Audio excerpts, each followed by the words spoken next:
挂档，我这声音也挺大的。然后就来到深圳还是特别的高兴。我觉得就是不管是阅读也好，写作也好，还是行走也好，它都是跟你身边的人去结缘，跟你身边的城市，跟你身边的空间，跟你身边的一些经历的事情去结缘。然后我这个上一次来深圳是2010年，然后到现在15年的时间。所以昨天晚上是跟一个在凤凰卫视工作的老朋友聚会，他就毕业以后一直在深圳工作，所以我见他的第一面，见他面的第一句话，我就说我们俩就是这次重聚是见证了彼此从青年到中年，所以我觉得就是这次能借这个《你们南京》这本书这个机会，能来到深圳，而且是又一座跟我们南京应该来说是并驾齐驱、相提并论的一座书香之城，我也是感到特别的荣幸。然后今天在座的就是各位书友，有一些是我以前多年的这个微信的网友，然后更多的书友呢，可能我们在走进这个好奇巷图书馆这个空间之前，我们还是基本上是在就是各个空间的平行线里面就从未相遇过。但是我觉得也特别期待我们今天在这样的一场沙龙过后，我们之间也能够发生某一些交集。比如说，如果有些书友感兴趣，就是这个沙龙后我们加过微信的话，我们也可以在一个小小的这个云上的这个朋友圈里面相互守望彼此的阅读、彼此的生活，然后以及后续的一个连接，我觉得也是非常美好的一件事情。然后，你读中南京之前的话，8年前。我是在我们南京的江苏人民出版社出版了一本书，叫《领读中国》。领读中国是我的第2本书。这个8年前，这个写这本书的时候，大概就已经是10年前的一个状态了，就是15、16年的状态。大家其实作为一个深圳一个书香城市，我相信今天到这里的书友，应该来说都是热爱阅读的人，应该知道，就10年前的时候，刚刚大概是全民阅读被选入政府工作报告不久，当时是一个全国各地的读书会风起云涌的一个状态，所以我们就是当时是任我们江苏人民出版社的社长，然后现在是我们江苏也是全国数1数2的出版集团凤凰出版传媒集团的总编辑这个徐海老师。我们有一次聚餐的时候就聊到说，我觉得就是出版人说这个要有这个敏感性，就对于现在这个方兴未艾的这种全民阅读的现象，读书会风起云涌的现象，我们是不是可以去做一些记录？所以我当时就是徐总说了这个话，我可能也是媒体人出身，也有这样的一个自觉的敏感。我说这个书我可以来做呀。所以当时我们就是选了全国的7家城市，然后最后一共找了16家读书会。就是每一家读书会都是由这个读书会的创始人、主理人的访谈，以及这个读书会的他自己的办的一些沙龙的一些纪要、一些报道，包括这个读书会的一些书友他自己留下的一些书评、阅读随笔的文字，这3部分组成，再辅以他们读书会办活动的一些珍贵的这个历史资料的图片，这4部分组成了一个10年前的，就是中国主要城市的一个全民阅读，或者说一个读书会的这样的一个群像。所以做了这本书之后呢，其实关于这个就是读书会、全民阅读和阅读推广的观察也一直在进行当中。因为我至于这一份这个事业或者现象的话，不只是一个观察者，我也是一个亲历者。我也是从2010年的时候开始，当时我自己还是在南京的一家杂志社、一家媒体，就是去做一个编辑记者。当时就开始参与我们南京办读书会。这15年的时间，先后参与了南京的2家的读书会，一家叫金陵读书会，也是我们《领读中国》这本书就是开篇的第1家读书会。然后另外一个是我2018年5月份到现在创办了7年的梅园经典共读小组。所以我不只是一个观察者，也是一个亲历者，或者说身体力行者。就是《领读中国》出完之后，我一直觉得，就是我自己作为一个亲历者和观察者，还是希望能为这些阅读和阅读推广现象，能够留下一些更多的一些就是一手的这个史料文本。因为大家也知道，我自己另外一个身份也是书评人，就是尤其是最近10年、最近5年，尤其是最近这个4、5年以来，就是在就是国内的这个出版业的市场的话，就是以个人史视角来书写的这样的一些非虚构的作品，已经成为一个重要的潮流。这个可以是以个人史来书写家族史，可以是以个人史来书写阅读史，也可以是以个人史来书写城市史和生活史。这里面其实每一种类型都有，这几年都有很多很好的佳作涌现。以个人史的形式来书写城市史，比如说我们海内外最好的城市文化史的研究学者之一王迪老师关于成都的这个茶馆的研究论著，对吧？以个人史书写家族史，比如说北京大学的这个中文系的这个资深教授，然后龚子辰先生的这个夫人，她本身也是一个优秀的戏曲文化学者。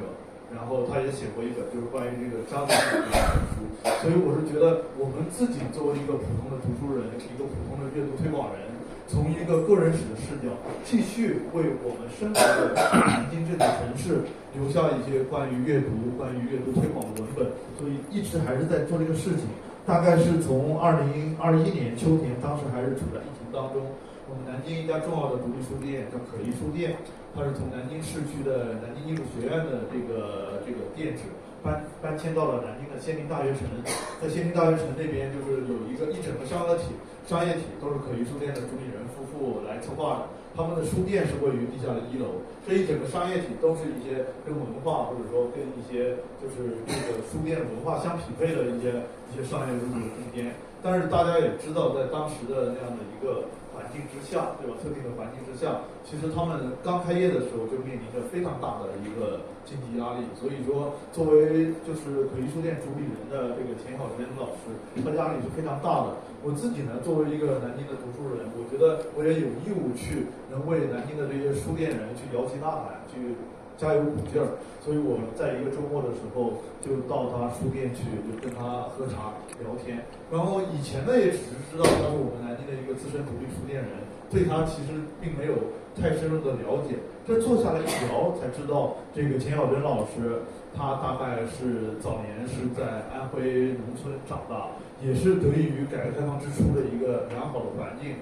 你看在座有我们北大的这个学长学姐，他跟你们基本上是差不多同级的，也是80年代初考入华东师范大学中文系。在一所就是这个优秀的大学里面，在一所就是优秀的名校里面，完成了自己的蜕变，从一个就是农家姑娘，就蜕变成了一个知识女性。然后到南京以后，刚开始是在体制内工作，后来也从体制内跳出来，也是跟我们对吧？因为我今天上午也是去深圳看了我们的改革开放40周年展，也到那个莲花山山顶去拜祭的那个小平先生。然后我觉得一来到深圳，就自然而然的会追溯到我们改革开放的历史和改革开放的初心。所以我就是跟小陈老师聊了之后，我就觉得我也是媒体人出身，我觉得像他的这样的一个生命史，我觉得应该以口述的形式记录下来。我觉得他不只是他个人的一个生命史，也是千千万万的，就是通过读书、通过高等教育改变命运的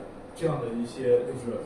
原先在农村、在小镇，或者说在一些偏远的地方的这样的一些共同的一代人的这样的一个历史。所以就后来我也是一个，因为我自己第一专业是在北航读计算机的，所以呢就是一个比较大的优点就是执行力比较强，说干就干。到了第2个周末，我就拟成了一份详细的访谈提纲，就带着这个柯达幸辉录音笔，就到小陈老师那边，就对他完成一个口述文本。完成完回来的话，我爱人正好今天也有深圳出版社的、有城市社的编辑老师，我爱人是南京出版社的编辑。我本能的回来，我就跟因为我做这些写作，相当于是一个夫妻档啊，我就跟我爱人去商量，我说这个书我今天做了一个小陈老师的文本，我想把它做成一本书，就是你觉得应该怎么做呢？就是我爱人就说，你之前不是做过你的中国吗？之前都是谈读书会的，你要再做一本围绕南京的这个阅读的书，我觉得你可以把这个思路放宽一点，是不是可以把阅读这个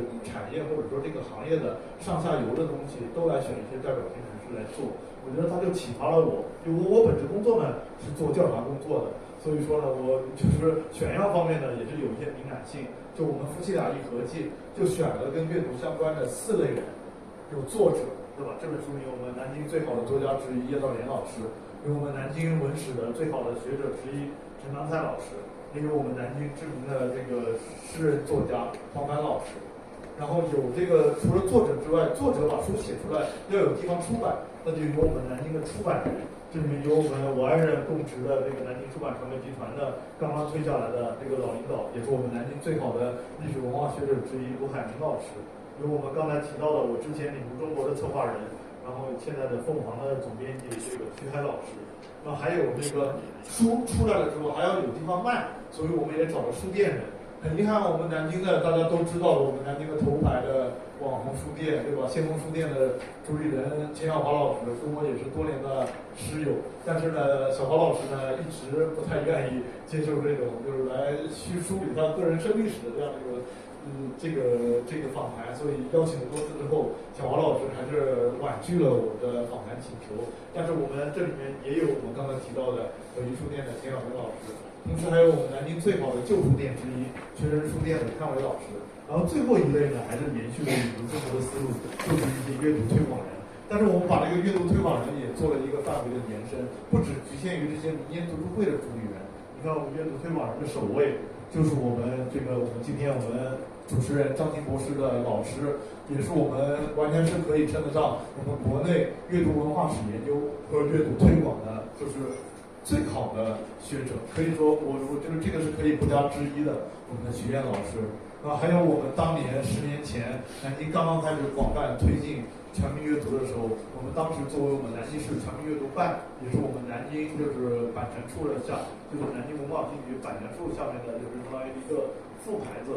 我觉得当时的全民阅读能有这样的一个状态，其实跟官方的这种大力的倡导和这个就是基础设施的建设也是有很大的关系。所以我们把全民阅读办的这个主理人葛继斌老师也选在里面，然后再后面也有我们的图书馆里的阅读推广人，我们鼓楼区图书馆的徐丽，然后包括在后面有我们图书馆的研究学者，对吧？谢欢老师也是我们徐燕老师的这个同事，然后再后面就是还有我们南京的这个优秀的90后的这个读书会的主理人刘琦，就大概就是这样的一种构成。所以我在这本书的序言里面也讲到，其实他的一个思路的话，它不只是一个精英史思路，它是一个精英史与社会史相结合的思路。我们选的并不都是南京这个阅读场域里面最知名或者说位于这个行业最顶端的人，我们同样也选了，比如说像我们的这个谢欢老师是一个中生代的图书馆的学者，包括像我们译林出版社的编辑，他其实现在也就是一个普通的副编审，也就是一个普通的大概是一个部门的副主任，也是一个相对资深一点的编辑。但是我们觉得呢，我们为什么不只是选最知名最顶端的人呢？我们觉得就是这些中生代的人，或者说我们这个阅读场域里面的这样的一些，就怎么说呢，也不太好用普通人这种话来界定，但是就是阅读文化的推进，阅读氛围的改善，很多时候也是这种中坚力量，包括尤其是比我们梳理收入的这些人，可能还更基层、更中间的人，就是大家其实我相信在座的各位都是热爱读书，但是每个人都有自己的本职工作，对吧？我现在的本职工作也是在一个办机关的单位里面做调查工作。我们在本职工作里面，哪怕你就是一个最普通的员工，对吧？我们张博士也是刚刚入职升职大图书馆不久，可能就是一个普通员工。但哪怕你是最普通的员工，你每天点点滴滴的对工作的付出，对工作的认真，或者说你对于一个职业底线，对于一个相关的伦理底线，对于相关的一个各方面的底线的一个坚守，其实也能为这个行业，或者说从小的说，为你这个单位的文化的改变，为你这个单位的氛围的改变，或者说为这个社会的贡献，做出一些或多或少的贡献。所以大概就是我们既选了最精英的人士，也选了这样的一些中间人士，构成了这样的一本书。这本书呢，我觉得正好呢是能够在这个去年年底、今年年初出来。我觉得，而且还能够，就是因为这本书拿到了一个南京市委宣传部的，我还拿到了一个青年文化人才的项目资助，所以也能够有一些经费，让我们，这是我们这个南京以外的城市的第3站。我们3月份在北京的彼岸书店，4月份在上海的大雅书局，到深圳这边是我们第3站。我们6月初可能还要去西安的这个 SKP RDV。然后也是跟我们这个西安的，也是一位跟我们好奇心图书馆一样，是一位资深的图书馆的创建者，也是我们去年豆瓣的唯一选出来的一本年度图书。市场为什么要有图书馆的作者杨旭秋老师来做一个对谈？然后9月份呢，再去成都，大概我们在南京以外就准备跑这5个城市，也都是一方面是一些重要的书香和重要的文化之城。另外一方面，也都是我个人能有一些个人情感的投射的这样一种诠释。所以今天能够看到在座的各位书友，我觉得大家，因为我自己就是除了阅读之外，也做一些电影和影像方面的一些书写，或者说一些小小的评论的工作。我觉得大家每个人的这个脸庞，就是现在映入我的眼睛里面，我的眼睛就好像像一个电影眼一样，对吧？就是这个法国新浪潮的这个资深的这个导演，对吧？那个女导演就是也前2天刚去世的，她有一部很重要的作品叫那个脸庞都市，还是叫脸庞村庄？我觉得就是映在我眼睛里面，我觉得能跟各位就是陌生，但是或许未来会有交集的书友，能够产生一些碰撞，能够在今天这个场域里面度过一个跟书、跟阅读相关的下午，也特别再次感谢大家的一个参与。谢谢。刚才石老师呢给我们分享了很多他关于创作背后的故事。听了那么多，其实给我印象最深刻的是，就是他在提到领读《南京》这本书的这个发心，最初是受他的爱人，也就是我们那个孙老师的启发。在我这儿呢，会觉得哇，原来找一位很好的伴侣，也是可以让自己有更好的启发点子跟事业发展。这一点呢，也可以给大家一些启示嘛。然后下面呢，我们要请我们的张老师给我们分享一下他的阅读故事。我们知道呢，张老师是从那个北京大学法律系毕业的，但是他之后工作呢，有经历，有创造那个非凡的文明酒店。后面又有在那个鸡西主理上周书店，所以呢，他的整个这个阅读故事呢是囊括了商业、文化跟法律，所以呢，上面让我们来听一下关于张老师的阅读故事，谢谢，欢迎大家，欢迎大家。谢谢张婷老师的介绍。其实那个介绍一个严重的缺陷错误，就是我从来没有读过法律的书，虽然上了7年的学，真的这次活动特别要感谢赫赫，我们那个好奇巷的主理人啊，就是这年纪有为，有比我们还有担当，有执行力。他先生也是我们的校友，就是花了很大的精力，超级有执行力做这个好奇巷的书店。所以我第一次来以后就很受震撼，就是它的设计、它的选址、它的选书，都是超乎想象的，真的是应该是深圳最顶。就是我觉得要谢谢赫赫，谢谢我们的好奇巷的团队。我跟OK， 大家给他一个掌声啊！下午容易犯困，我们正好讲点好玩的故事。我跟金鸡兄弟，我的师弟，他刚才说是本科是学计算机的，他在我们国发院读过硕士双学位，然后他创作了一首歌，现在我们天天都在学唱。就是我的朋友胡适之，这次我5.1又唱了，是吧？大家给你发过去。所以我们的那首歌的首发式是在鸡西上庄首发的，而且是产生了一定的轰动效应。现在我们就是必须要唱这首歌。所以那个许金金他读书，他写书，他推广，这是我们应该这个读书人应该学习的。说到我的读书经历，就是可能大家都知道我。有的人看过我写的一篇杂文，叫《我的大学是食堂》。其实我大学4年也好，7年也好，是整天在食堂度过的，这是一半的时间。另一半的时间还有一篇文章叫《我的大学是书店》，就是因为我们那个专业就是实际上是比较稀松的，不像计算机，不像数理化。就是我上学的差不多是第一天出去海淀镇逛书店。所以我大学的一个重要的勤工俭学就是卖旧书，书店淘汰的书。所以当年很多人在北大这个上学的时候都见过我在三角地卖书，就是我的重要的生活来源是靠卖书。我去五道口清理那个书店的那个旧书，然后那个中国书店的老板就说你可以拿去卖，卖完了他给我一部分生活费。所以我的大学另一个部分是书店。我不知道你们记不记住阿修边。你记得你人生中第一次花钱买的跟考试无关的书是什么书吗？对，《红楼梦》OK， 有志向。我当时没想，我当时没想起来。我上大学第一次买书，在海淀镇上买了一本书，现在还在2毛钱的，叫《培因杂记》。这本书很骇人，很薄的一本书，就是纯粹是有清朝北京市的那个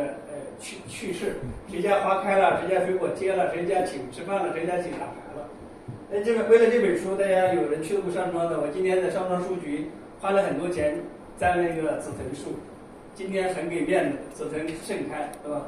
这就是当年北京市家谁家的紫藤花开的最好，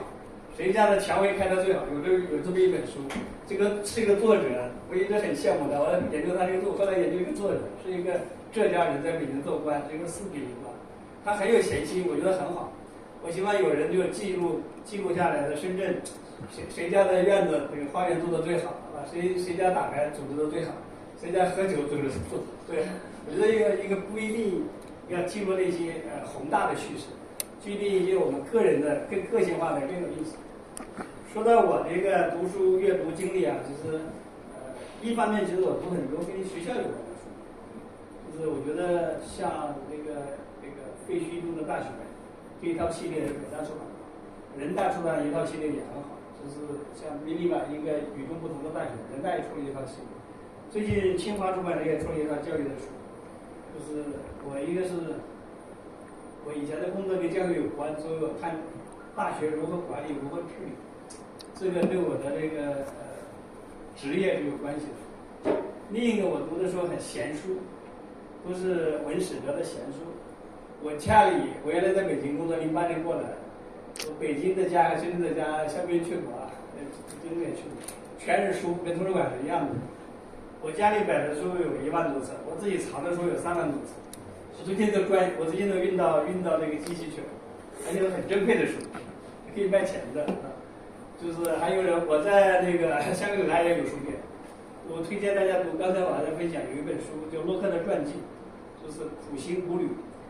他最早的书有70块钱一本，现在你在孔网上买700块钱都买不到。所以好书一直在增值，所以大家如果发现好书一定要买下来。像这个我好兄弟写的这个领读南京以后就成了那个文物了，现在这个纸质的书会越来越少。对吧？你现在让你掏出200块钱现金，你很难掏出来。以后我觉得谁家有2本书就已经很珍贵了，因为都在电子阅读。但是纸质的书非常非常珍贵，我觉得好书一定要赶紧买下，以后一定会升值的，比那个房子升值快。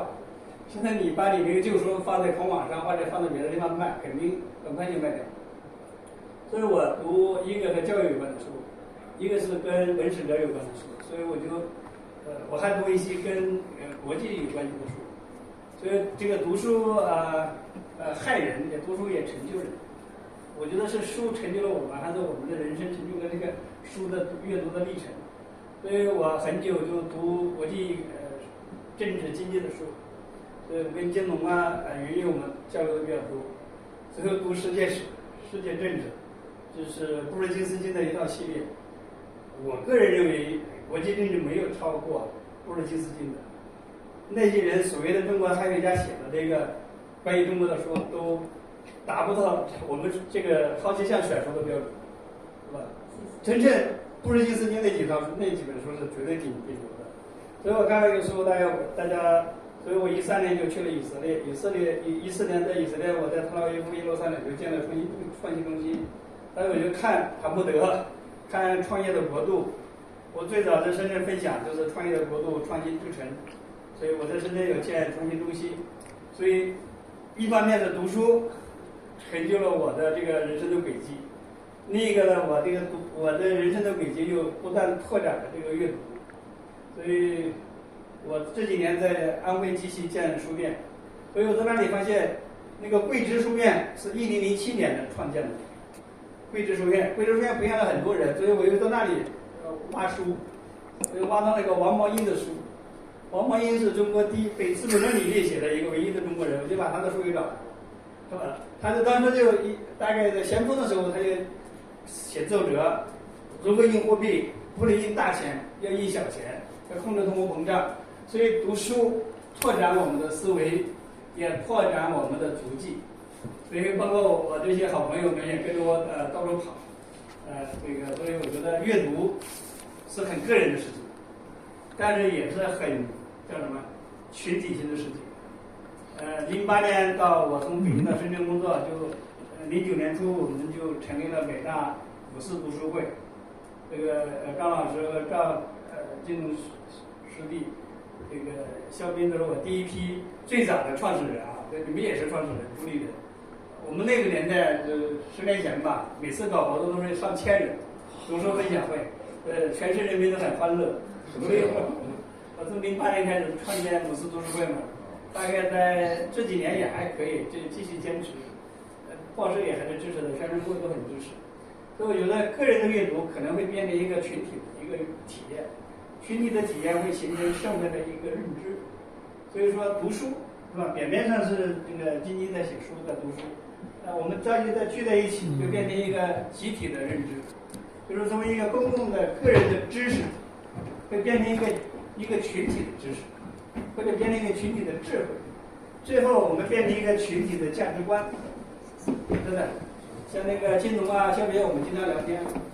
我们根本就没有读过书的人，没有读过这一本书，一起读过书的人，我们不要去谈话，更不要去跟他争论。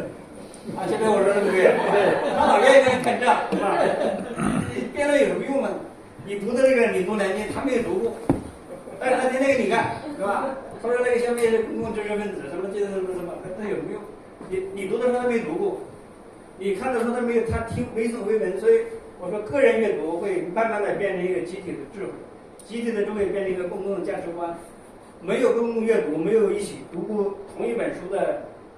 人，包括我们的同学和兄弟，尽量少说话，更不要跟他辩论。你跟他辩论没有意义，太伤感情，对吧？所以我觉得我们从08年、09年开始创建五四读书会，我们每年就是叫推荐一些经典的书。我们当时的口号叫读经典书籍过精英生活，是吧？就是阅读点亮智慧，分享翻转余生。这没有一起读过的书，我们就不跟他辩论了，啊，就以后我们不要跟他干仗，也不要跟他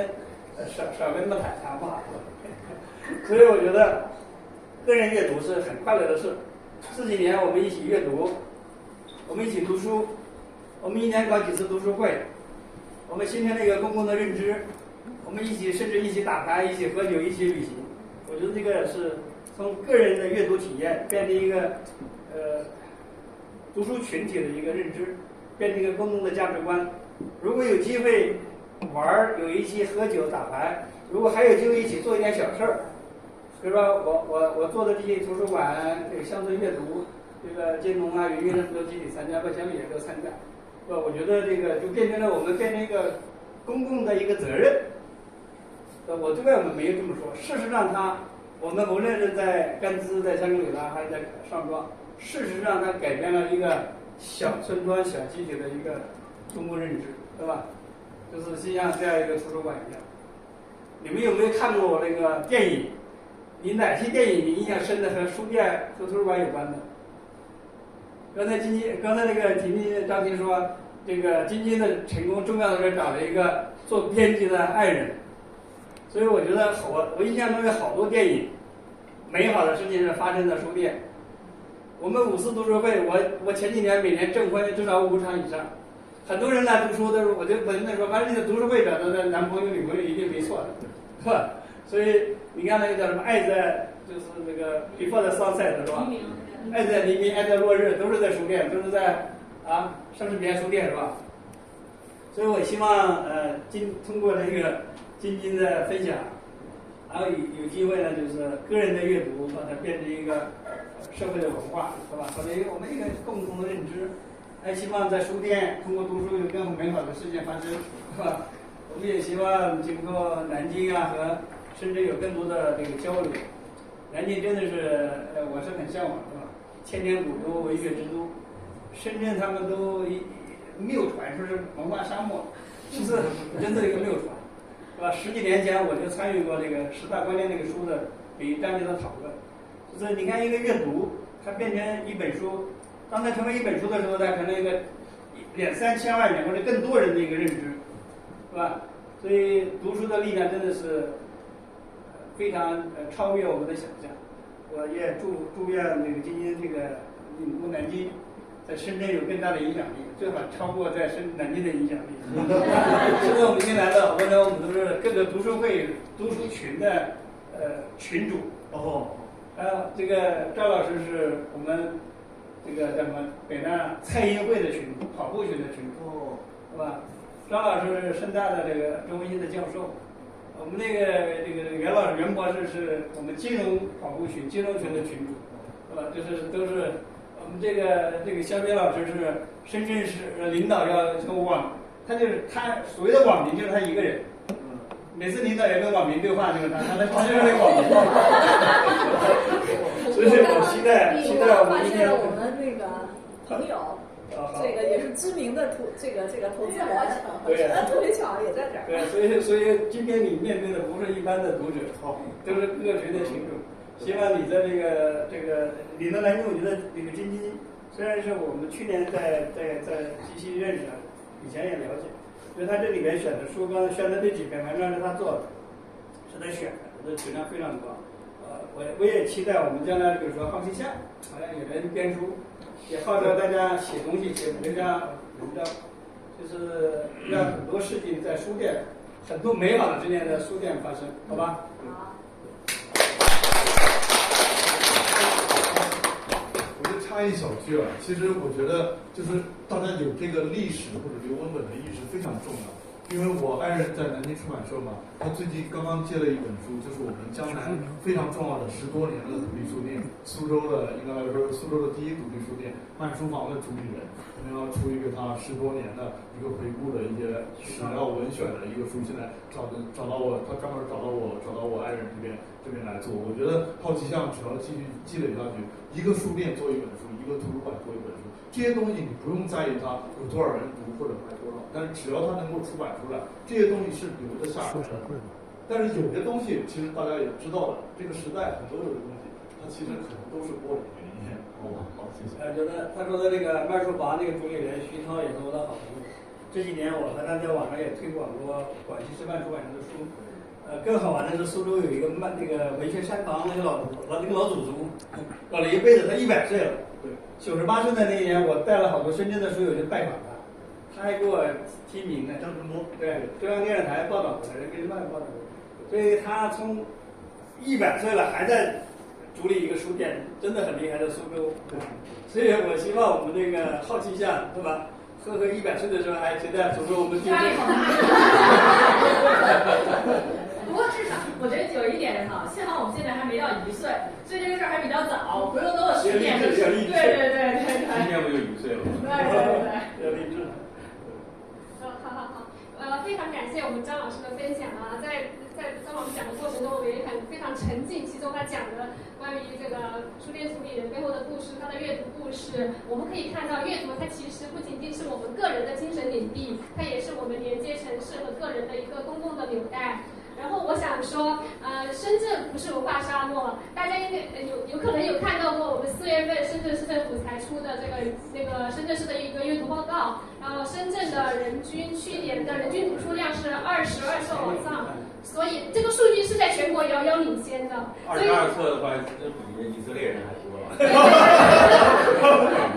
然后呢，也很希望就是家庭藏书40多册，这个在全国也是遥遥领先的，还有购书量也是遥遥领先的，所以也很希望我们宁古南京这本书也能成为大家的那个家庭藏书之一。然后下面呢，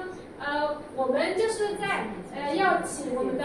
刘老师来从媒体人的视角来给我们分享一下，就是如何让我们的这个阅读能够触及到我们城市的各个角落，如何让我们的书香在这个城市能够散播下去。下面有请刘老师。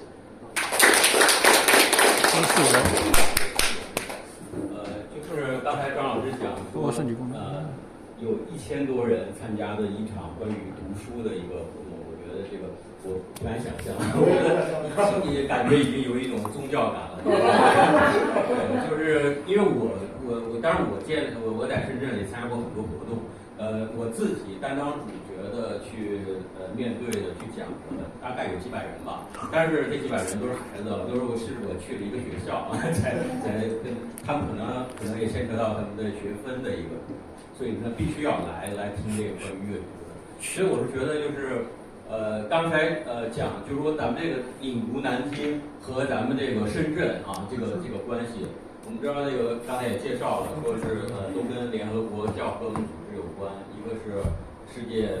这个文学之都就是南京是咱们中国唯一的一个。完了，咱们深圳呢是就10来年前就已经是这个就是全球全民阅读典范城市。这个我还是可以完全说的比较完整的，因为我们在这个宣传的，就是之前也做过很多这方面的事情。说这两个呢，就是我们从这个名字就可以看得出，就是南京它是文学之都嘛，文学之都呢肯定是牵扯到创作，它是属于我们说就是书的内容这一块的。完了，你说深圳这个呢，全球全民阅读典范，这个就刚才跟张博士讲的，就是可能跟买书啊，是吧？跟看书的量啊，可能跟走量有关。就是我觉得这个牵扯到深圳有一点，就是我们现在老说叫什么全民阅读，实际上我觉得深圳的阅读是先于全民阅读的一个概念。深圳这个其实跟深圳的很多东西都很相似，就是它是由民间自发的产生的某种行为，完了以后自己由于读者的个体行为，完形成了一个比较大的。我这个阅读，深圳人是很喜欢阅读的，也很喜欢去书店，也很喜欢买书。虽然到现在我们经过一个疫情，曾经有一段时间我去我们最引以为傲的这个中信书城。那基本上服务人员已经多过有顾客了，就是曾经真的很恐怖，就是确实后来嘛，就是这个我说的是疫情之后，都不是疫情的中间。疫情之后很长一段时间，其实书城没什么人了。我觉得大家跟买书的行为方式改变和自己获取这个信息或者是获取知识的这个方式的改变都有关系。所以说大家可能现在看书的，反正我身边啊，我是觉得我身边看书的人越来越少，是真的。而且呢，就是曾经以很专业的读书人来，不是他自居啊，是别人冠以他的，这些人已经慢慢的都不太看书了。所以说这个，而尤其是这2年，从去年、今年，我觉得很恐怖，就是我身边，就是人类特别美好的事情的参与者越来越少，比如看电影的人也越来越少，看书的人也越来越少，就是这个确实是就是就是很难改变的一个现实啊。但是我还是觉得，就是你看，比如今天这么热的天，大家这个还能来这儿啊。虽然我跟那个好奇巷，我第2次来，我第1次来是偶遇，我特别喜欢这里啊，我觉得很惊艳。就是我第1次偶遇的时候，就是大家能来这儿。一个是好奇巷，还有一个就是跟我们谈的可能跟一件阅读有关，我觉得这个也挺让人感动的。虽然就是现在确实看书的人也越来越少，那你说深圳人为什么会这么喜欢这个买书或者看书呢？以我的感觉，因为我来深圳挺久了，我大学毕业就来深圳了，在这个城市待的是我人生所有别的地方加在一起都比深圳多。所以我对深圳的很多东西，我也一来就做媒体，所以我比较了解这一块的整个这个阅读啊，包括文化的一个，你说文化史我不敢讲，但是就是说近20多年的一个这种各种事情，我是比较也是参与者，也是其中也是旁观者、记录者，所以我知道的比较多。我大概我的感觉就是说，为什么深圳这么喜欢买书和看书，跟深圳人好学习有关，就是它是一种学习。就是我们知道读书它有很多功能嘛，比如说遣词解闷啊，包括学习进步啊，这有很多功能。但是深圳人比较多的是把读书当成学习，当成自我进阶或者是就是获取更多的跨学科的或者是跨专业领域的这个知识的累积的，我觉得跟这个行为是有关的。因为这个地方的人呢，就来这儿的人都是属于有一定的目的或者有一定的目标来这儿的。完了来了这儿以后呢，实际上一直以来都比较焦虑，就是相对来说，就是因为这个地方旁边的人会有一种，你说卷是这几年的词儿，我觉得深圳一直都在卷，就是这个，因为我很多年前跟我一起来的，我身边的认识的人每一年都在改变，完了因为很多人都回去了啊，就是这个确实是就是跟这个大家来这儿非常焦虑，完了非常想提高自己，完了想或者是改行，你像我就是完全是改行的，我根本就不是做自己大学学的东西，所以就是那我身边好多这样的人，那个时候没有转型这个词，但是我们那个时候很多人就是自己靠读书什么之类的，所以这个读这本书的时候，我记得那是黄凡老师嘛黄凡老师他其中讲的就是说，他说他在大学的时候和大学毕业这整个这段时间，加上大学之前的一段时间，他整个对文学，包括中国文学和世界文学的这个通识，他说是通识，但实际上我觉得就是对名著的阅读量啊这样的一个整个成体系的培养。他说他是在大学结束的时候就已经建立起来了，而这个是完全就是建立在他自己的阅读上。我觉得这个就是，其实我们自己，我觉得我不知道他的年龄，但我觉得我们应该，他可能60后，那比我大，但是我觉得我们这代人也是基本上都是，靠着一种就是说，靠读书，完了自己成体系。但是我刚吃饭的时候，我跟那个张博士也在聊，因为他是读这个图书馆专业的嘛，博士。完了，我就说你图书馆专业都学什么呀？就是聊这个。对，因为我有一种不能说自卑吧，就是我总有一种感觉，就是说我虽然就是年轻的时候读书非常勤的一个人，读了非常多，但是呢，我总觉得我是怎么说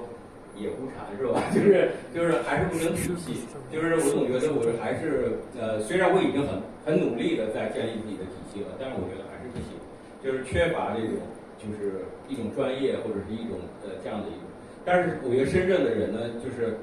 当然我读的比较杂啊，深圳的很多朋友呢，他比我读的要精和专。完了，比如说我要搞金融或者我要搞什么这那的，就是他们读的是非常专和精的。所以在这个领域上，刚才张老师说深圳人读了一年读20多本书啊，我记得好像是日本人。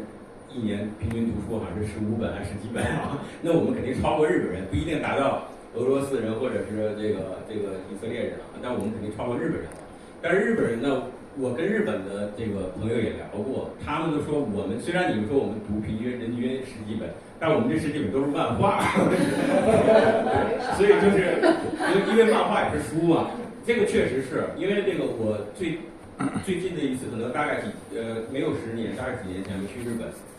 我真是觉得在公共交通上有很多日本人确实是在看书，当然看手机的比看书的多啊，那个时候已经是了，但是看书的还是挺多的。但是其实你凑近一看，基本都是漫画，基本都是漫画，而且他们看手机、看 iPad 也是漫画，就是他们确实是他们的读书量跟漫画是有很大关系，所以我们不用迷信日本人读书啊这个，但是他们肯定比我们比中国的普通老百姓读书多，因为我们旁边很多人一年都1本不读的啊，就是这样的，就是。那我刚才聊的这一点，就是领读南京这一块这本书呢，就是许兄也给我寄了啊。完了以后我也读了一下。其实我虽然读了这么多年书，但是我看这种类型的书，我还是很喜欢看里面的人，他们讲自己阅读的一个成长啊，或者是比如说他们对他们影响最大的人或者书是什么。这个就牵扯到书单，个人亲水书单的这个罗列啊。这个我觉得许兄他是跟我一样，他是媒体人出身嘛，他是有带着问题意识的，所以给每个人都命题作文都问这个问题，所以这个书中每个人都回答这个问题了。所以就是会看到，就是有些人列出他们的书，但是我觉得对我们就是都是师友啊，都是我们的老师，但我觉得就是不是不尊敬啊，但是我是觉得他们的列的这些书跟我们现在的很多人已经没什么关系了。对，因为他们介绍的很多书实际上是有历史背景的，对，包括对法国文学啊，对德国文学的一种推崇。虽然我也很喜欢，但是确实很多年轻人现在根本就别说看这些书，连知道这个人都不知道这个人。所以就是而且很多人他已经整个在世界文学史上的经典地位也在慢慢的就是都会改变啊，都有改变。所以这些人，所以我是觉得这个书里面它是有很多人的特别有个人痕迹或者个人的印记的这样的一个读书的，所以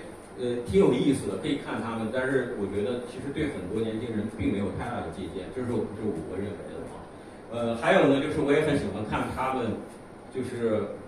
因为刚才我讲了，读书就是个人整个成长或者是这样的一个行为，所以他们也会有自己的方法，所以我比较注重方法论，我就比较喜欢看他们。像有的他们就会推说我读书，像我记得是程章灿老师吧，他又说他读书最大的一个方法就是做笔记嘛，就是其实对这个，其实我虽然没有陈丹范老师辅导啊，但是我从小读书我也喜欢做笔记，所以说这个我是觉得确实也是很有意思的。包括现在年轻人，包括我女儿他们读书，他们现在做思维导图来读书，我就都觉得非常好，都是非常好的一种方法。完了这个另外呢，比如说像那个叶老师、叶兆言老师啊和黄福安老师啊什么之类的，他们都大概都谈到了一个，这个也是我以前参加活动经常别人问啊，刘老师给我们谈谈你的这个也介绍怎么读书啊什么的。其实怎么读书确实很难介绍，就是这个很个人。但是我也给他们推荐的跟刚才我说的几个老师一样的，就是首先要走量啊，就是你真是要大量的阅读才行，因为你通过大量的阅读，你才能养成阅读能力和阅读习惯。完了，我们都说阅读能力这个词儿很虚啊，很玄，就是阅读能有什么能力呢，是吧？认字儿就行了。但是我觉得阅读现在来，尤其在现在，阅读真的得有能力。没有能力的人，你拿上书，可能连5分钟都坚持不了。就是说，你的注意力根本就没办法集中5分钟或者10分钟，更别说你持续的阅读，完了成体系的。你说读文学作品、小说什么的，我不说文学作品容易啊，就是相对来说还好。但你要读一些关于学术、关于比如说一些社会学啊，或者是一些比如哲学方面的书。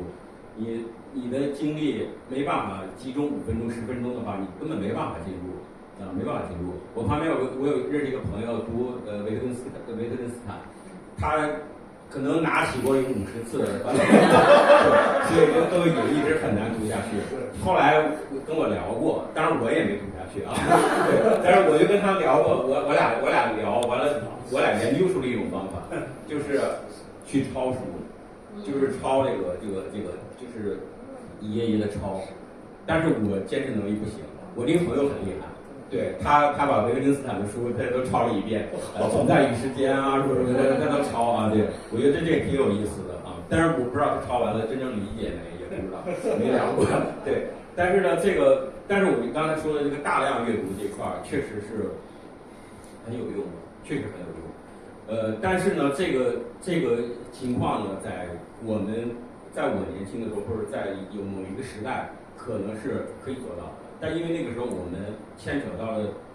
事儿比较少，我们受外界的诱惑或者是这样的比较少，所以我刚才讲了嘛，就是说这个刚才张老师讲。这个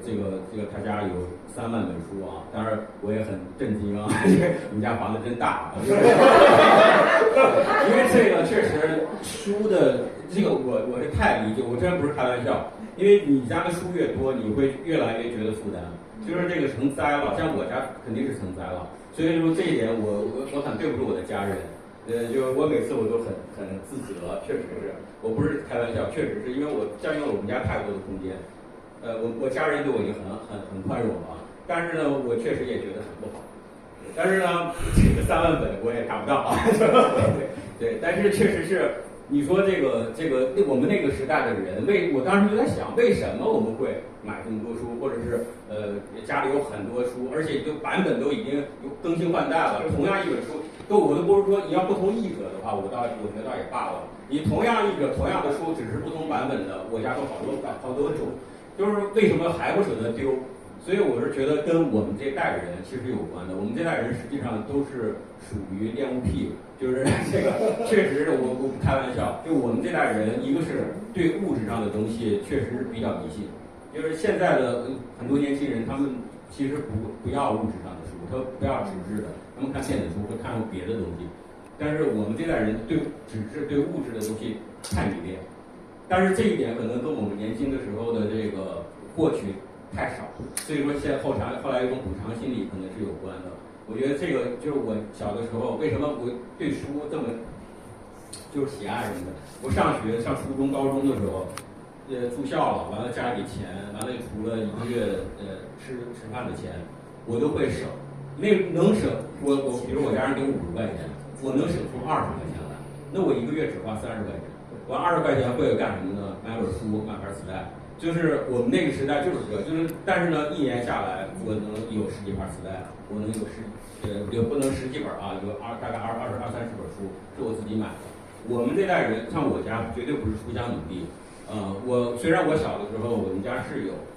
就是那是79版还是80版的《围城》，我们家是有的。完了还有这个《四世同堂》最早的那个版本，我家也有，《水浒传》也有。但是呢，除此之外没有太多的书所以就是我们家不是书香门第，所以后来现在有的书都是我自己买的，一点一点的买来的。所以就是，但是我觉得那时候就在想，为什么我们会这么多，会这么迷恋这些东西？完了就导致这些东西已经成为自己的负担。我再想去找一本书是非常难的，因为它已经不知道给我压在哪儿了。虽然我的这个管理虽然没学过，我没学过图书馆，但是我家的所以其实还算是可以的，就是我大概知道就是能在哪儿，但是呢，现在我知道能在哪儿，但是我达到它之前已经被更多的书阻挡了，所以我没办法靠近它了。所以这个没办法，就我现在又着急用，所以我只能再去买本新的。所以这个是我不开玩笑，这个确实我谈的都是我的个人的一些体会啊。所以这个就是，但是最后我想聊一个话题啊，就是这本书里面呢，就是叶老师啊，还有很多老师，他们都会聊一个概念，就是但是这个概念我觉得很好，很有意思，所以我想跟大家分享。就是他们很喜欢聊阅读自由，像叶老师就来聊阅读自由，完了呢又有老师聊自由的阅读。我是觉得这个很有意思。其实我后来想了一下，阅读就是阅读自由和自由的阅读，这其实是两个事儿，它不是一个概念。虽然是一个词的一个置换，但是确实是两个概念。完了，你看叶老师就讲说，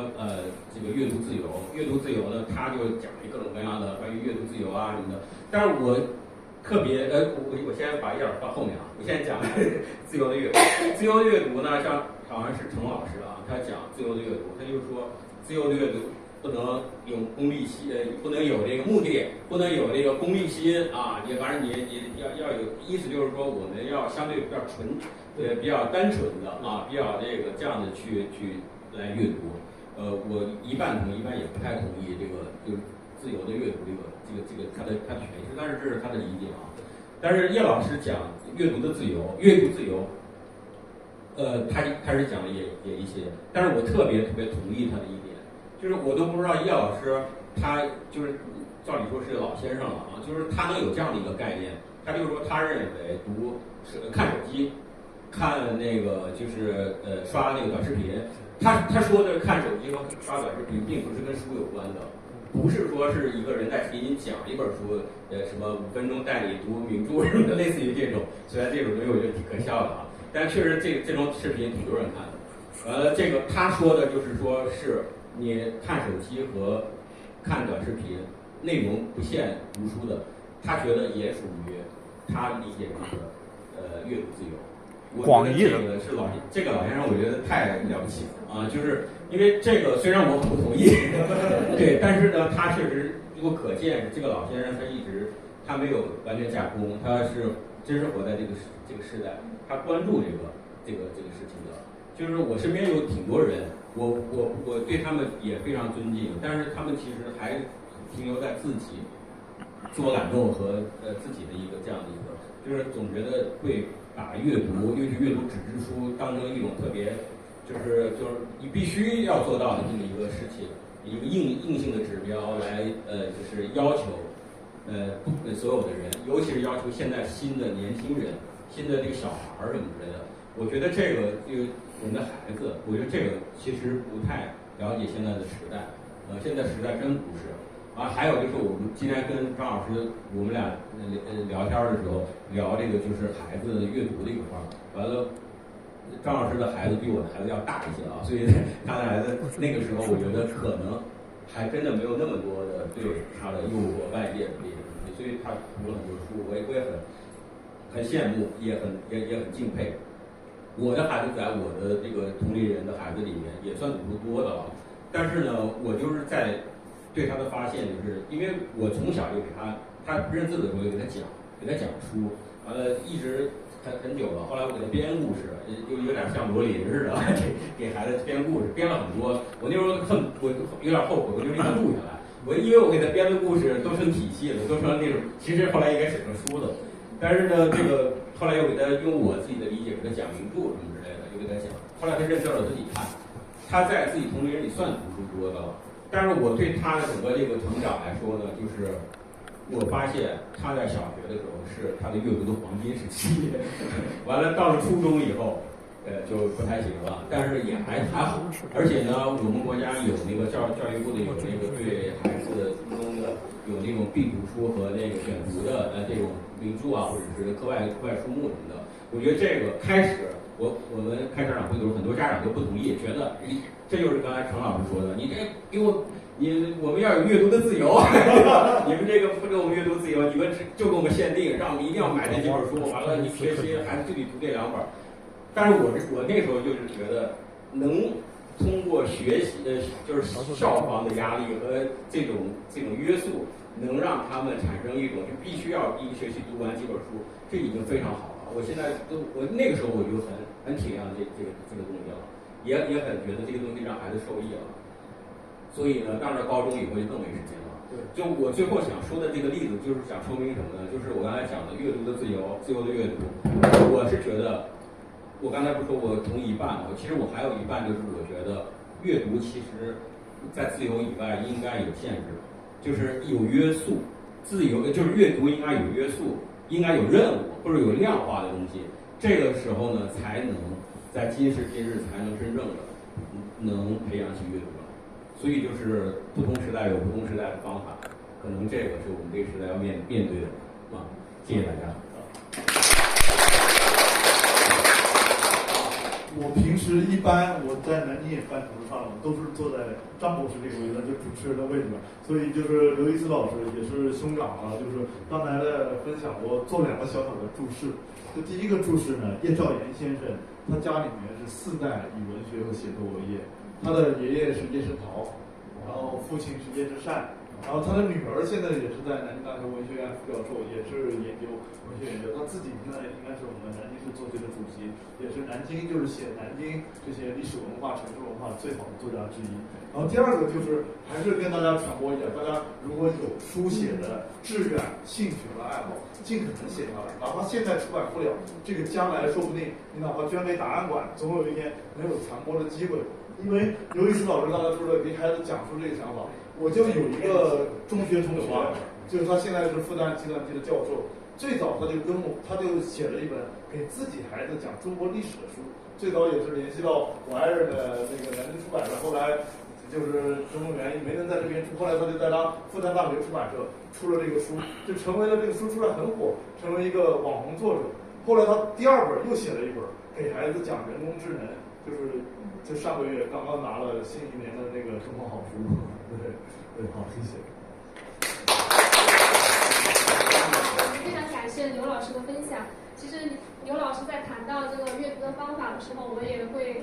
深有感触，因为阅读这个事情它其实相当于是我们是在吸收一个信息，但是整个信息的过程是我们先输入信息，然后再通过我们自己的理解、转化、内化之后，它一定会有一个输出的过程，这才是一个完整的一个信息的循环。所以在阅读的时候，能写下阅读笔记，从一点一点的阅读笔记演变成你的一个小短评，或者是甚至更长的一篇书评，这对于我们的阅读来说是非常非常锻炼我们思维跟写作的一个方式和方法，也可以加深去培养我们一个阅读的一个审美的能力。就像老师说的，我们阅读是要有一定数量的基础上因为我们的书是浩瀚如海的，我们没办法去读完那些名家名人推荐的那么多的书，但是一定有适合你的一个阅读的书单，这个可能就需要我们自己根据自己的一个阅读习惯。最后说一句，就是那个今年年初不是有个电影叫那个好东西嘛？对，里面那个小孩说的那句话就是正直勇敢有阅读量，阅读量真的很重要。是的，没错。然后呢，就是这个方法呢，就我们现在就比如说以前可能是大家上课是用笔做笔记，现在我们也可以用到于我们的手机啊、我们的 iPad 啊，都用我们的这个工具，就是你可以自己每本书就给它梳理出来，最后你一定会有得到一个自己的一个阅读。到年度的时候，不都会有年度，像网易云有年度的听歌的单子，甚至点外卖都有年度的总结。我希望大家就是在我们2025年有一份属于自己的年度书目、年度的一个书单跟阅读的一个总结跟领悟。然后呢，下面呢就是有我简短的，前面有我们的这个作家本人的分享，还有我们张老师的这种跨界的一个分享，有我们刘老师作为一个媒体人对阅读的一个理解。下面呢，我是作为一个新深圳人，因为我是去年才到深圳工作，我对这个城市呢，相当于也是一个初来乍到的状态。我将分享一下我在对深圳这个阅读的一个见闻。我们深圳就是在宣传的 slogan 上面，就比如说你出机场，就是一定会有来了就是深圳人这个宣传，对不对？那深圳人还有另外一个很重要或者很显著的特征是做什么？搞钱。除了这个呢，还有没有其他的对于深圳人就是特别显著的一个特征？捐。去做一项什么活动呢？吃猪脚饭。你们有没有发现，就是可能是周围自己或者身边的人会有做志愿者的经历，有吗？深圳的志愿者文化真的是也是在全国应该是独一档的。所以呢，我是去年7月到深圳的时候，就马上加入了这个志愿者的大军。那时候也不知道是深圳有志愿者这个文化，但是很巧合的情境下去了我们那个深圳雅昌艺术中心去做志愿者。相信就是大家应该很多人都有去过那个地方，因为那个地方有世界最大的这个单体书墙，书也很漂亮。但是我想说，那个地方除了就是这种网红打卡拍照以外，它里面的藏书是很特别的，它应该是世界上最大的艺术图书馆，就是艺术类的。因为雅昌它是我们国家非常有名，甚至是在世界上有非常有名的这种印刷，他们的印刷做得非常的精美跟漂亮。就上个周我在武汉参会，然后武汉大学的那个万宁博物馆，他们正在做一个中国历代绘画大师的一个展览。然后我一看，这个很熟悉，它其实也就是雅昌去印刷出版的。它虽然说是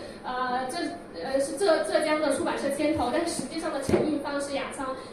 我想说的是，我们深圳这个地方，它是真的是非常具有浓厚的图书跟那个艺术的气息。这个是我的对深圳的第一个体验。第二个体验呢，就是我相信大家如果在周末，甚至不是周末的时间，去到深圳书城那个中心书城，一定能够感觉到非常接地气的一个阅读的直观的感受。就是特别是到我们那个负1层的那个儿童阅读区，在那边你就感觉你可能没有多少站立的地方，因为小朋友们他们都是坐在地上，就是在阅读。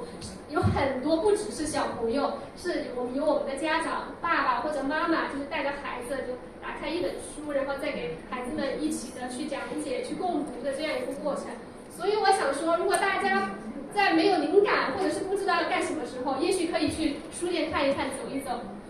就是有时候信息它不是说一定是按照你自己的想法去找一个，或许它需要一个 idea 或者需要一个偶遇，就是你到了那个地方，你会被那个地方的氛围跟环境所感染。我觉得这个也是我们深圳城市文化非常有魅力的一个地方。然后我的分享呢，大概就是这样。然后我们这一趴就结束了。然后我们下面的一部分呢，是想要跟大家探讨一下这种广义的这个阅读观和我们深圳跟南京两座这个一个历史文化名城，一个创新之城的一个阅读推广的一个互鉴。下面呢，我们想请那个张老师给我们分享一下，就是在深圳这座城市，你要如何更好的通过你的眼睛，通过你的双脚，去更好的去发现、去发掘我们这个城市文化美好的地方。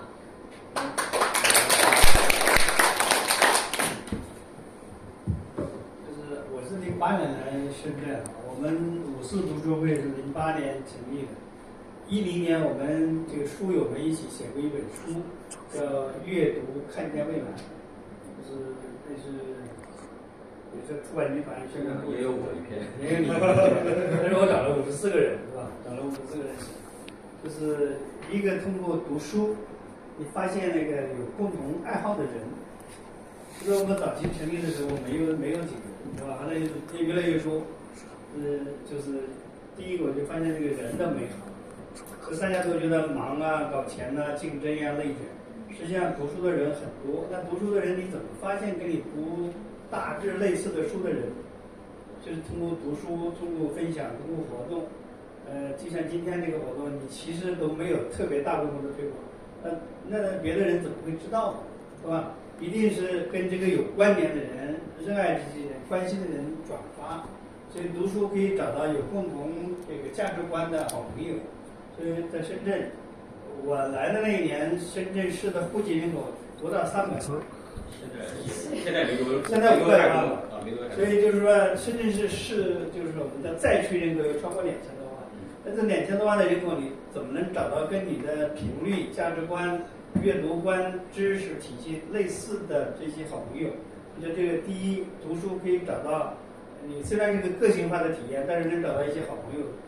就是比如说肖平，其实我跟他没有什么关系，跟那个交集啊，现在这个差不多的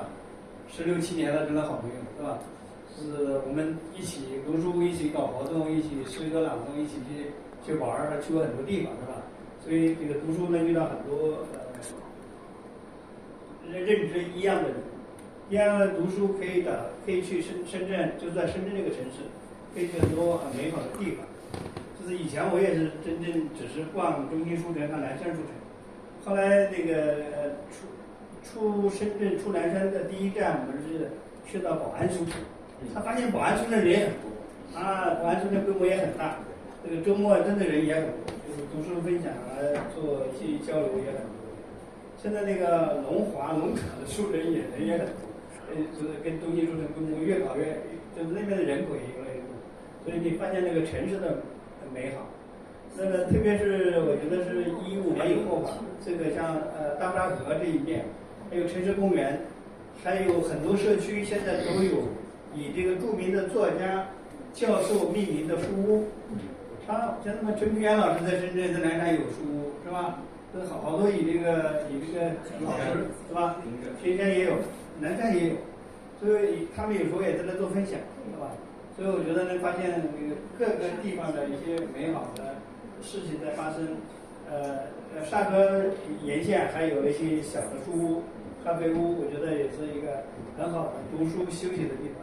就深圳你觉得好像拥挤的人100万、1000万、2000万人，实际上我们很多那个书屋，政府的那个小书屋很安静，对吧？从深圳湾的一直到西丽的，一直往阳台山，都有很多很小的书屋，是吧？那个我们跑步是不是也看见过？有往西丽，我们那一年去找了一个找了一个大沙河的源头，是吧？其实有很多小的书屋，很安静，是吧？你可以喝一杯茶、一杯咖啡，然后也有点心。你说通过读书，你找到好的朋友，发现深圳的美好，也可以发现城市的各个角落的变化。现在呢，我觉得网红有打卡的意义，我不是很在意这一事。现在那个盐田有一个特别网红的书店，是吧？就是一个在海边上。大同也有一个网红的书店，都是周末都是人很多的。所以我觉得读书给人内心带来美好，也带给城市带来美好，也带来一个群体的认知，一个美好。就是我们5四读书会，就是我们校友在这里有3万多人，是吧？实际上通过读书，我觉得形成了一个共同的认知，虽然不是有意的，是吧？就是大家对一个事情一个大概齐的一个共同的看法，然后我们对一个事情、对一个社会有一个参与度。读书是一个非常个体化的事情，但是它通过阅读，你对公共事务，你会事实上有一个很深的参与。你读的书越多，刘老师说要大量的阅读，就是大量的阅读，其实每个人都在读书，每个人都在翻书，实际上会形成一个深圳市的一个最激动人心的、最澎湃的一个前进的力量。虽然大家没有约好。真的周末你要去中心书城、去南山书城，真的人很多。其实这就是这个深圳市的美好所在。所以我觉得个性化的读书可以变成一个群体的认知，然后变成一个整个社会的一个动力。然后就像我们读书会的人，基本上你叫不出名字，基本上也知道啊，大概是读书会的人。深圳的人其实出去也有一个，可能将来有一个符号。现在比如说我们好奇巷的人出去啊，一看啊，这曾经在好奇巷见过几面，会变成一个符号。你同时读一本书或者读一类的书，最终我觉得会形成一个大概形在差不多的认知，这个就会形成一个社会的一个文明进步的一个力量。所以我就分享这个。非常感谢我们张老师的分享。然后听了张老师的表达之后，我们也知道深圳它是有非常多的各种各样的阅读活动。我们每年最大的阅读活动，相信大家应该知道是在每年的11月份，我们有深圳读书月的活动。然后在去年呢，有那个约在深秋的那个。在我们那个深圳图书馆中心书场那一头，有一个大的一个，相当于是每一个区的图书馆，还有一些高校馆，都会有一些展馆，有一些文化体验。就是这样的活动呢，也是希望大家可以就是多多参与，因为在这样的活动里，你真的是可以遇到一些志同道合的一些朋友，去感受一下我们深圳作为推广基础的一个魅力。那你也看到许多的人现在非常火的这个人间图书馆，因为它建在海边，很漂亮。我们有非常多的非常漂亮的一个公共的文化空间，这是深圳市政府给我们生活在这里的人创造了一个很好的条件，这也是我觉得这个深圳特别美好的一部分吧。然后下面呢，我们想请那个刘老师来给我们分享一下，就是在我们的对，跟我们分享一下，就是在我们的现在这个短视频的一个时代啊，就是如何更好的，就是让我们专注的去做一个阅读的一个动作。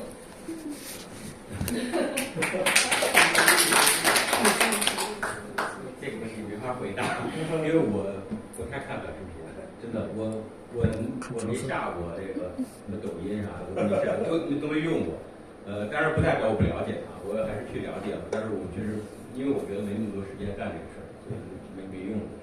但是我身边很多朋友，包括同行、前同行什么的，在这个这些领域里面都挺厉害的，打开自己的一片空间的人也蛮多的，就利用这个短视频这块儿，我觉得对阅读可能有好处吧。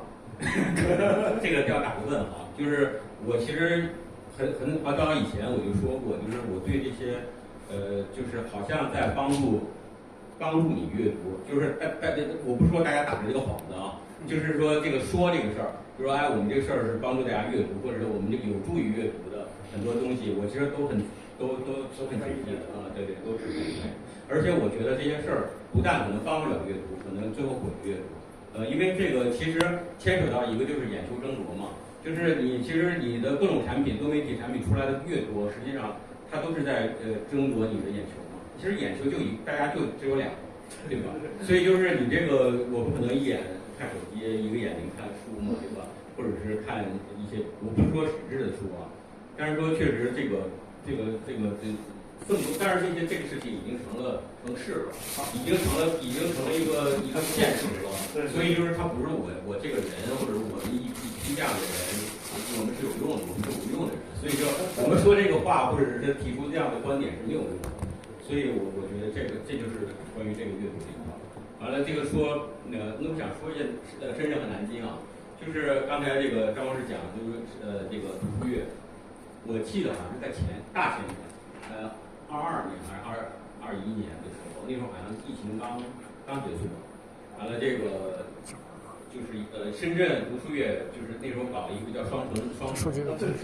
对，也不是，他最早的是跟香港，完了后来有一年又是跟谁，完了对，完了有一年是南京，完了以后呢是叫双城对峙嘛，我当时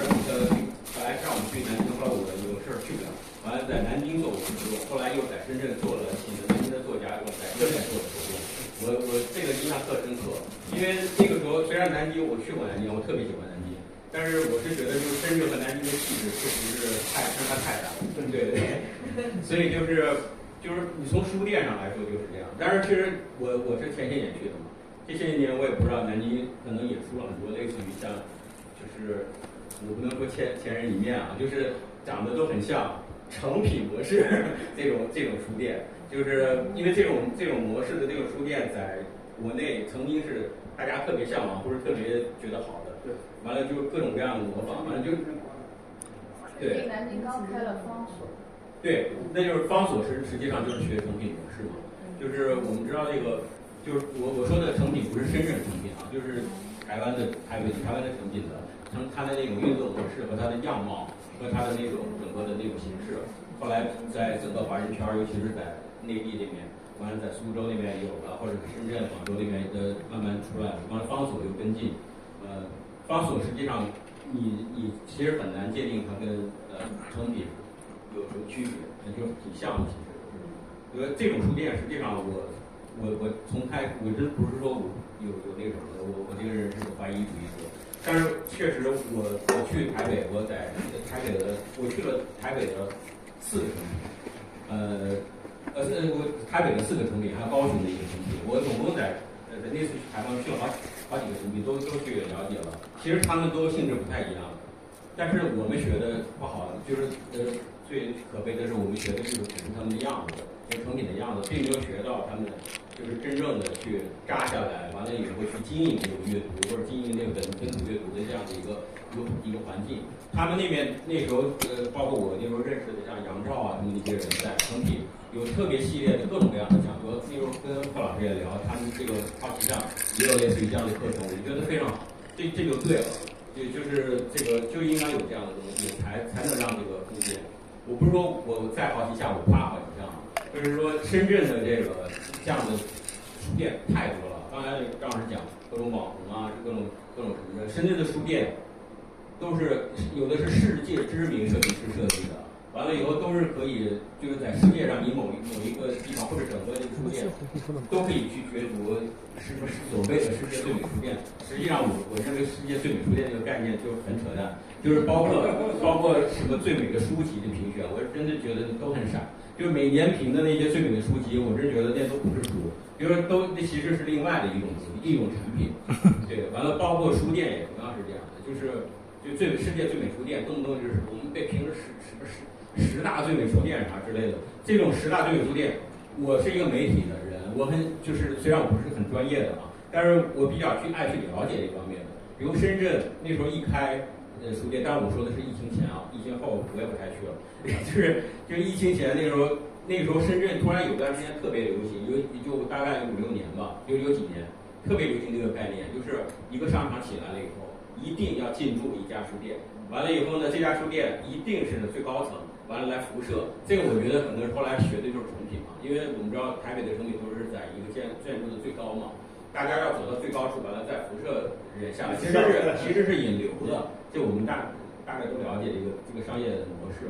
后来呢，这个就是深圳，就是那段时间，就是我也不知道为什么有这么多钱，就是出来特别多新的商场，一会儿这儿出一个，一会儿那儿出一个新商场，都特大，都比香港的还大。完了以后呢，这个每家又都各种书店，当然我们知道比较多的都是所谓西西佛呀什么的，就是这种见到老朋友啊，西西佛，就到处都是西西佛。完了，但是后来呢，又建了几家，就是有自己特色，什么包括密啊。包括那个叫那个万象城的那个前沿书店啊什么之类的都有。前沿书店不是号称是鸟屋书店的设计师嘛？但后来鸟屋书店不也来了嘛，是吧？就是深圳也有鸟屋书店嘛，所以就是这些都来了。但是呢，我就那个时候只要开一家，我就跑过去，我买杯咖啡呗，对吧？完了我在这待一阵儿，我就开始观察他们。基本上我在这买杯咖啡，我坐在旁边收银的旁边。基本上半个小时、1个小时，没有人过来会账的，没有人过来就是结账买书的，一本都卖不掉，就是这么大的一个书店，一本书都卖不掉。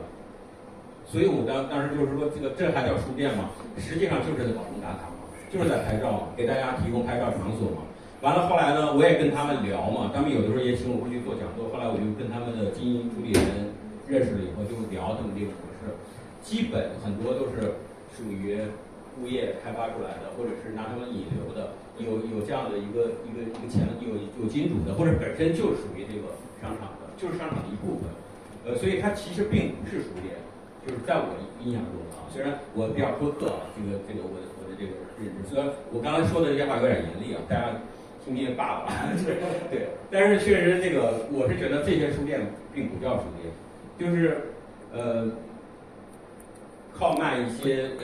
文创也没人买，基本上那儿没人买东西。但是后来他们就开发出来了，就是说我要搞阅读空间嘛。完了以后，我给大家提供，比如说队伍啊，来这搞培训或者来开会啊什么之类的，搞这样的空间也还行吧，起码就是没完全把它当成一个拍照场所。就是，但是我总觉得这不是一个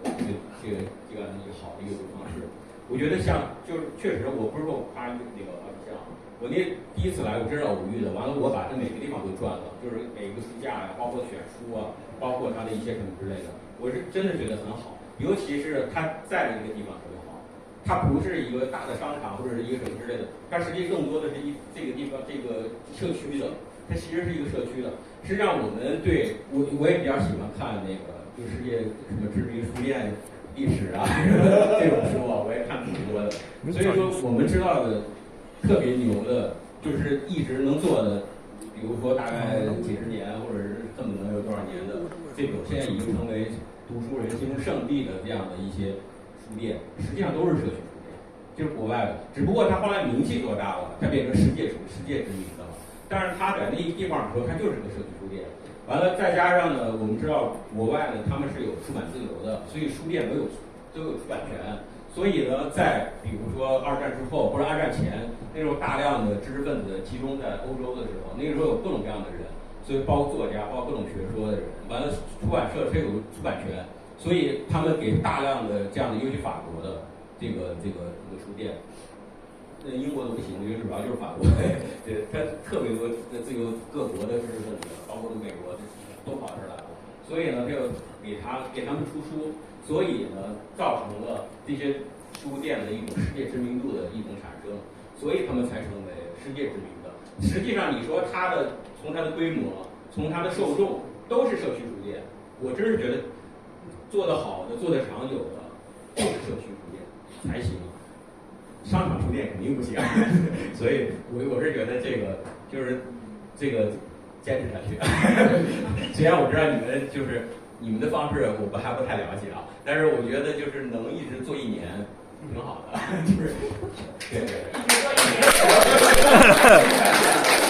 对，因为确实我记得我好像就是大概大半年前来的，那会儿你们刚还没太久，对，我真的是每个地方我都转了，我都觉得真的很好。我还在想，好像你们这儿还有看电影的，对环节，我还那天在想，我说有哪天要不然过来看个电影，就这种环境很好。还有刚才最后想讲就是深圳，当然可能跟深圳财政确实有钱有关。就是深圳的这个阅读空间确实是在全国，我觉得真是独一份的，可能真的上海什么都比不了。就是深圳的，且别说什么我们刚才讲的什么10大9大书城什么的，拉出来都能排全国前20，就是这种它的规模什么之类的。完了，我们深圳的这种现在这几年出来的这个图书馆，就是首先是街道图书馆，完了到社区图书馆。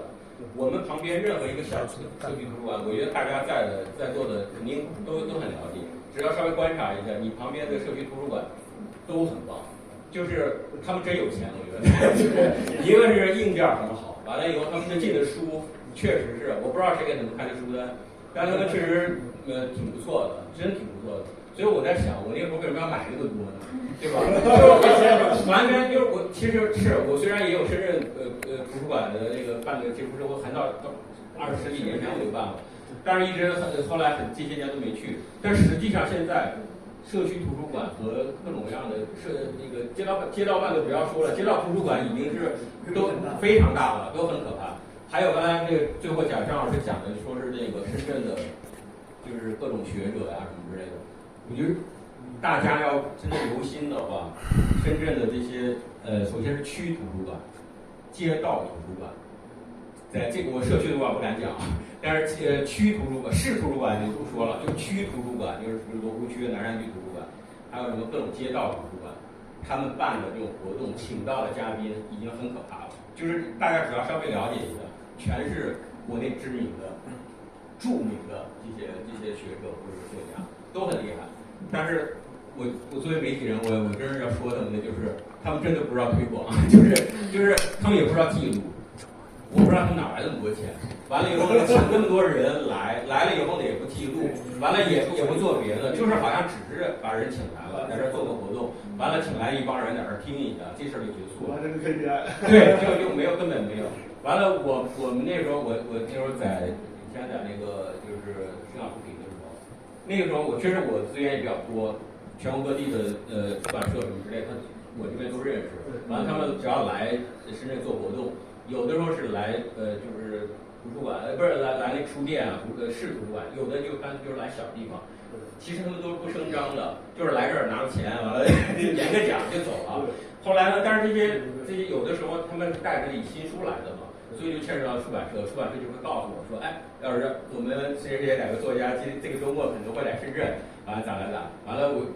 他们也没说我们要访问，就是告诉我吧。那我就是看记者说你不会采访，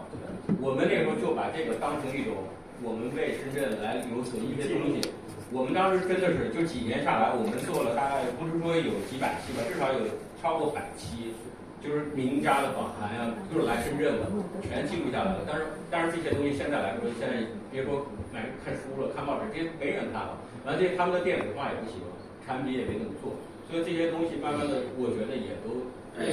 就是也都没了，就是很可惜。对，但是这些事儿呢，那时候我们记录了，但现在实际上依然在继续，依然每个星期都会，你只要稍微关注一下，好像有些公号大家稍微留意一下，就会介绍一些图书馆、一些街道图书馆、一些社区，一些区图书馆会请来那么多名家搞各种讲座、各种什么之类的。这些事儿其实大家要关注，也其实都是非常好。但是我们深圳确实是这一点，一直我不是说狗硬掰玉米啊，确实是一直都属于这种情况，就是基本上到最后10年20年下来，两手空空。对，但是这10年20年我们花掉的文化上钱真是无数了，全国没有什么城市能跟深圳比的，花太多钱了。所以呢，我们在全国的影响力并不是特别大，但是在全国的作家学者的影响力非常大，因为我们是钱多。好，大概就这样。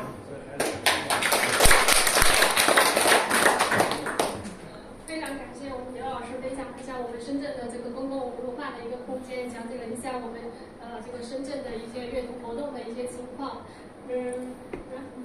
然后呢，下面这一部分呢，我们将由我们的这个徐老师给我们。通过上面我们了解了南京，它其实是像一个厚重的古迹一样，它是有一个历史文化底蕴的城市。而深圳呢，我们也知道它是一个属于科技的一个先锋的城市。这两个城市在阅读活动方面，它肯定会有非常大的一个不一样。然后邀请我们徐老师跟我们分享一下南京跟深圳两个城市的一些可以相互借鉴的地方或者不一样的地方，来给大家感受一下南京这座城市的文化魅力和深圳到底有什么不一样。谢谢。因为我们还是想多留一点时间，就是在座的其实我觉得台下的很多书友，包括很多学长，其实比我们更资深啊，我觉得特别希望多留点时间跟大家互动，所以我这个分享就相对简短一点。因为我印象中好像是梁文道还是谁，因为深圳的读者应该对他们很熟悉，他讲过一句话，我不懂外文啊，所以我不知道对不对啊。他就是说，在古希腊的这个或者说拉丁文的这个词根里面，就是业余跟热爱是同根的，或者说是同义的。就我其实也不是刚才那个刘老师，包括我们师兄说什么作家，我其实就是一个业余的一个读书人，只不过这么多年呢一直热爱，算是在这个朝八晚六的这个上班之余，一直做一些积累，做一些这个写作，做一些积累，做一些记录的工作，所以有大概这个《南京》是我的第6本书。然后大概有这样的一些小小的一个成果，所以我就想简单讲一讲，就是你自己，就是跟在座的各位一样的上班族，一样的普通人，我对自己的定位就是这样的，就是你怎么样，也不只是阅读，我觉得看电影，你去看艺术展，包括听音乐，其实都是这种广义的东西，就是这样的一些文化体验，能丰富你对于这个生活和生命的感受。那个我去年的时候，我上一本书是写上海一个应该来说是顶级的这个电影戏剧的艺术世家，他们3代都是上海，都是中国知名的这个电影戏剧导演，黄佐临、黄蜀芹。黄蜀芹，我觉得在座有学长学姐肯定应该比较熟悉，当年是拍《人会情》，包括那个上海的2个，就是当年的最重要的电视剧，就是那个钱钟书的同名电视剧那个《围城》，还有上海讲那个反城知青子女的电视剧《孽债》，都是黄蜀芹拍的。然后到郑大圣，我上一本书，这本书就是上一本书，就正好去年3月份的时候到杭州去做沙龙。做完沙龙之后呢，我们是位于这个西湖湖边，我们就随便逛。我跟我爱人其实旅游嘛，也不叫旅游，就是文化行走讲究随性所致，也不会刻意做一些攻略。但是我们选的点，往往是一些可能是你的这种古迹文化偶遇比较多的点，我们就 free walk。然后就走着走着就走到一个小纪念馆，然后就直接推门进去，也是个免费的纪念馆。一看是连横，他当年是台湾的一个非常重要的一个爱国人士。然后我们那个纪念馆因为时间也很对也很充裕嘛，就是时间也很充裕，然后在那边就是我们就慢慢的看得很仔细，就他那个连横的一个整个的一个生平。结果到了那天后来就下午就坐高铁回来了，然后第2天正好还是周末嘛，我们家是住在那个南京的长江大桥附近，正好离那个静海寺天妃宫，静海寺就是南京条约签订的地方，正好离那边很近，我们周末经常就去那边散步。然后我们就走到天妃宫，天妃宫它表面上是一个相当于就是我们广东这边很熟悉的是一个相当于是海神纪念的这样的一个功能，但是它里面又有一个小小的一个佛寺，相当于都是几教合一了。我们后来走到那个天妃宫，走了很多次了，走了几十次了，然后突然走到那个里面的那个小庙里面，旁边的一个牌匾，抬头一看，因为我爱人是学考古的嘛，他有一个考古文物的这种训练的发现的背景，他就跟我说：“徐老师，你抬头看看，这是什么？”然后我就看到那样一个小小的牌匾上写的就是连战题。所以这就是一种你说老实话，你如果没有一个阅读，没有一个文化体验的话，你即便看到这个匾，看到这几个字，你都不知道连战是个什么人，或者说你不知道他跟你就是前一天在杭州的这样的一个展览境遇有什么样的联系。再给大家说，我就举3个例子吧，每个都尽量简短一点。这本书的一个设计，大家看这边有一个就是花花绿绿的这个设计，这个是我们南京中山北路上的法国梧桐。大家了解南京中山北路法国梧桐的历史，知道它已经有近100年的历史了，是当年民国时期首都规划的时候，就是国民政府的时候就栽的这个法国梧桐。现在这个梧桐已经成为南京一个书香氛围的一个重要象征，像我们凤凰出版传媒集团的一个图书推广的公号，它就叫梧桐书香。所以我们正好我在出这本书的前后的时候，我自己出的第1张原创民谣专辑，就是写我们南京的，然后叫中山北路上的诗意。但是当年刚出来的时候，我不太懂这些音乐方面的东西，就自己瞎玩嘛，所以出的比较粗糙。所以正好出这本书的前后，我做了一个这个首张专辑的10周年纪念版。当时就想到怎么去设计封面，我就想到既然是中山北路嘛，因为这是我每年上下班步行的路，然后我后来就想到我去选中山北路1年春夏秋冬4季的这个法国梧桐的页面。我们请我们南京，他本职工作是我们南京儿童医院的药师，业余也是一个很资深的这个城市摄影的爱好者，所以我们都是业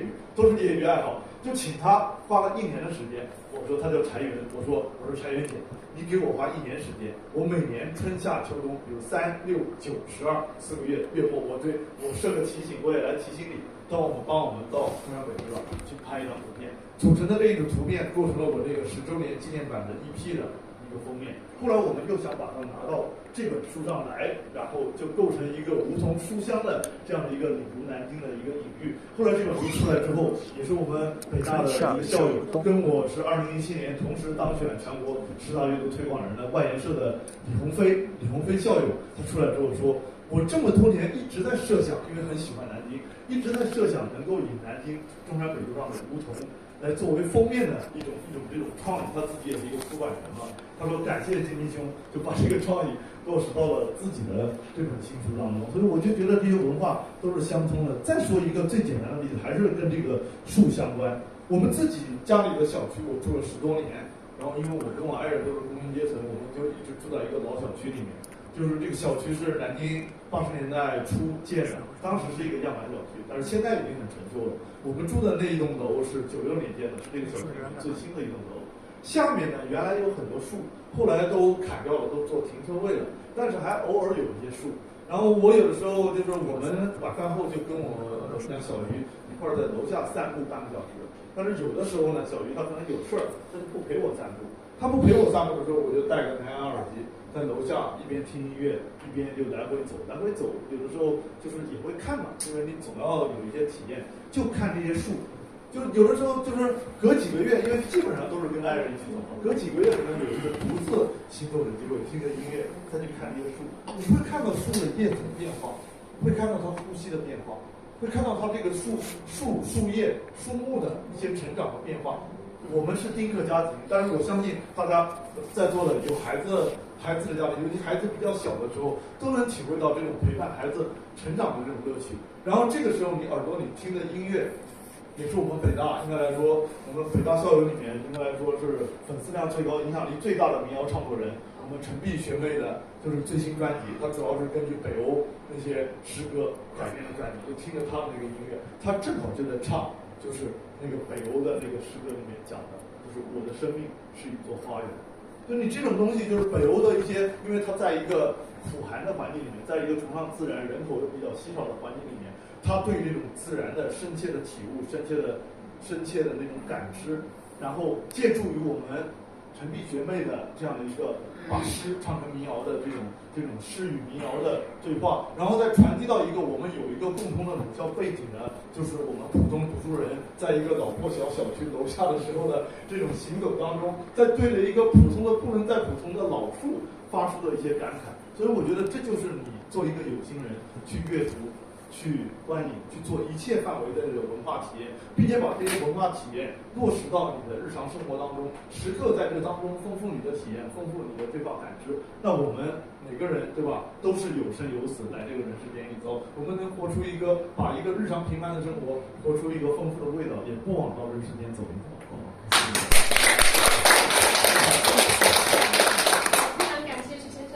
徐老师的分享，他特地讲了这个南京的这个梧桐，这也确实是南京这座城市的一个地标的一个植物吧。但是我想纠正一下，南京的梧桐其实是英国梧桐。这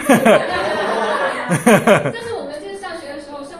物的老师有跟我们讲，因为它叫二球悬铃木。大家如果感兴趣的话，可以在秋天的南京去数一下，落在地上的梧桐果是2个球还是3个球？3个球的是法国。那这个张博士你要做个短视频，因为法国梧桐已经成为一个约定俗成的概念。法国梧桐是有3个那个小果子，法国3个。然后那个南京的，就是如果你到深秋的时候去南京看，它应该就是2个小球。那上海的是3个呀？上海的我还不知道，对，清楚，大家可以去关注一下。但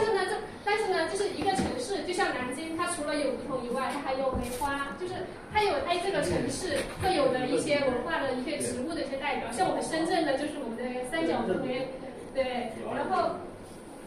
后呢，就是城市的这个文化不一样，它孕育出来的这个文化的象征，它肯定也会有很大的差异。然后这次分享会呢，非常感谢就是各位嘉宾，就是非常精彩的一个分享。因为现在我们距离结束大概还有20分钟的时间，下面也做了非常多。